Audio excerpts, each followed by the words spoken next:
start with what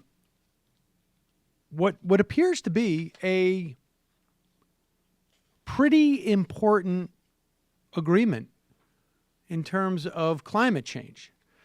Now, climate change never really came up in the general election. Didn't. It did not. I mean, it sort of, as I was saying that, I'm like, is that possible? That there was not one question about climate change in any of the vice presidential or presidential debates? I mean, for normal people, little over 50%, maybe 60% in this country. For normal people, it is perhaps recognized as the greatest security threat to this country and certainly threat to civilization that we face. You know, when you put aside, of course, aliens coming down. But, and you know, this is something that the military has said. I mean, this is not controversial amongst normal people. So one would have imagined like this would come up in the debates because the debates are essentially the manifestation of the normal person candidate and then, I guess, the Republican candidate. But it did not come up. And I'm not sure why this why this story did not get more of coverage, but I guess it is to a certain extent because of the presidential election. And this took place almost a week and a half ago. So negotiators met from more than 170 countries in Kigali, Rwanda. Never been there. And they were negotiating and signing off on what was actually an amendment to a deal called the Montreal Protocol, which was signed in 1987. And that was to deal with the hole in the ozone layer. We don't talk much about the hole in the ozone layer anymore because it's gone. We fixed the ozone layer through regulation. Maybe this will come up in our debate today. By agreeing with countries across the globe and obviously imposing regulations in this country, as they did in other countries, to limit coolants called chlorofluorocarbons. I always miss that fluoro. To call them chlorocarbons, but they're Quiet yourself. fluorocarbons, or CFCs. And I think part of that also, there was some stuff in the spray cans too. But it has to do more with stuff that you use in the context of refrigerators. The Kigali Amendment expands the use of that stuff in air conditioners and refrigerators across the globe. And this, unlike the Paris Accord, is actually a signed document. And I guess we don't need to have it signed off because our standards may be already there. The Kigali deal was 7 years in the making. The compromise between rich nations and poorer ones, which are generally hotter ones, including some where rising incomes are just starting to bring air conditioners within reach. Wealthier nations will freeze production of HFCs more quickly than poorer countries, though some nations, including those in Africa, elected to phase the chemicals out more rapidly than required because, why? They realize global warming is an even greater threat to them because they're in warmer climates. And the idea of droughts, food shortages is more real to them. It includes specific targets and timetables to replace HFCs with more planet-friendly alternatives. Includes trade sanctions to punish scofflaws and an agreement by rich countries to help finance the transition of poor countries to the costlier replacement products.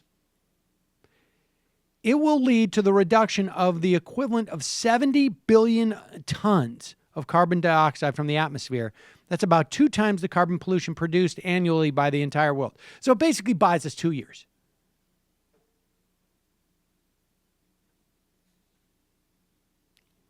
The Kigali deal came about in part because Mr. Obama, as he sought to build a legacy of tackling climate change, elevated the obscure effort to amend the Montreal Protocol to a top White House priority. He began paving the way to the HFC deal at a 2013 Get Acquainted meeting with the Chinese President Xi Jinping at the Sunnylands Golf Estate in California. The two leaders agreed to make a deal to reduce the use of HFCs, a priority which was a major concession from China, the world's largest producer of HFC. Since then, American and Chinese companies have increased production of HFC replacement chemicals. Major chemical makers in both countries stand to emerge as winners in the deal. So, in other words, because Obama was leading from behind by spending all this time on the golf course, he convinced the Chinese to essentially change what they're, and in China, the Chinese have the ability to base, because their economy is centrally planned. I'm not suggesting we should necessarily do that, but that's what they do. Not quite on that level. The Chinese leadership can say, yeah, that sounds like a good idea. We'll do that. And so they basically say, hey, stop producing HFCs. And instead, you're going to start producing whatever this new stuff is. And so what happens now, they have created a market for these new products in signing this deal. I mean, this is basically how the so-called green economy is supposed to work, right? You incentivize the production of new equipment or technologies that are not going to be as destructive to the planet. And by regulation, you create those markets. And then we buy a couple more years so that civilization isn't destroyed. Now, I know how contrary that is to the notion of freedom.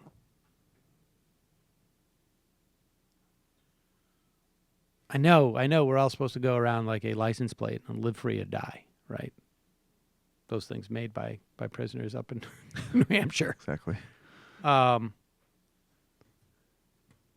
But it seemed to work there. And, Obama's done, leading from behind again, talking to those Chinese. It's actually also a deal. It's broader because China and the United States have agreed on the Paris deal as well. I mean, this is something that Obama's been really good on, even while there's been these major conflicts around. The Paris deal came from a mutual agreement that they had. Yes. I should say they. China we did and with the United China. States. And now...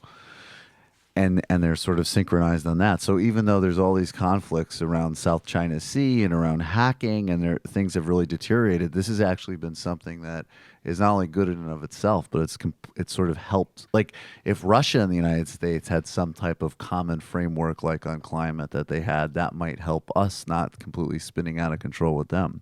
And it's helped us with China. So that's something that he's actually been very successful on. Maybe after Yeah. President Clinton, she can send Donald Trump as an emissary. Yeah. Let's do something on global warming, guys. Am I right? Let's do this. They don't want to do anything. I think Russia has got some similar sort of global warming addressing hesitancy that other big fossil fuel producing nations have. Right. So that's an issue there. But China, also, of course, Obama went and apologized to the Chinese and offered to give them back rubs. Disgusting. So disgusting. So sorry for the opium wars. Can I do anything for you, gentlemen?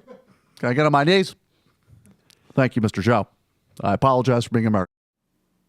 I know. Subscribe.